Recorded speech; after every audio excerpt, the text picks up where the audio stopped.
Hi, I'm Slayster, and this week let's talk about Project Highrise and its addictiveness. Project Highrise is a management game where you are tasked to build a high-rise tower block full of flats and restaurants and businesses and, attract tenants and keep them all happy. You can call it a spiritual successor to the 1994 game Sim Tower, and there have been a few other tower-based management games, including, say, more recently Nimblebit's Tiny Tower for mobile.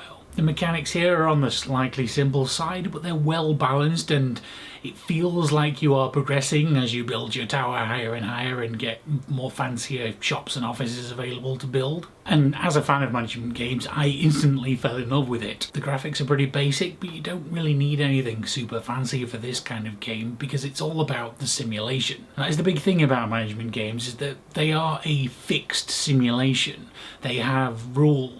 So after you've played for a while and you've figured out those rules in your head, it actually becomes pretty trivial to play because you know exactly how to beat the system and win. And after a couple of sandbox playthroughs of Project Highrise, I had actually got to about that point where I thought, yeah, I know exactly how this works and it's not really a challenge anymore. Normally at that point when you're playing a management game, you're kind of done with it. But I happened to look at the achievements list available, and at that point I only had 4 left to get. So my thought at that point was, actually I could probably 100% this. The problem with that was one of those achievements was to beat 10 scenarios. So I thought, well, maybe I'll have a go at one and see how it goes. Which I did, and I ended up loving it because each of the scenarios takes away a bit of the simulation to make it different and slightly more difficult.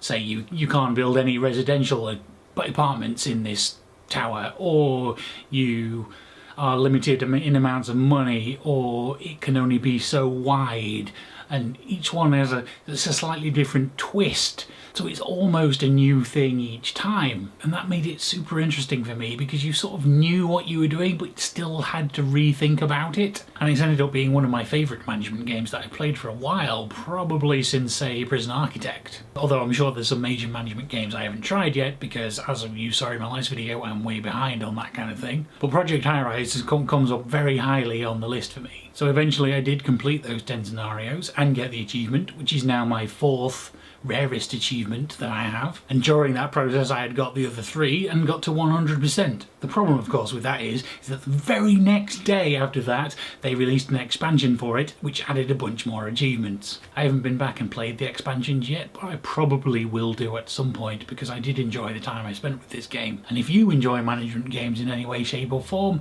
I would recommend you check it out. Thank you very much for watching, and I will see you again next time.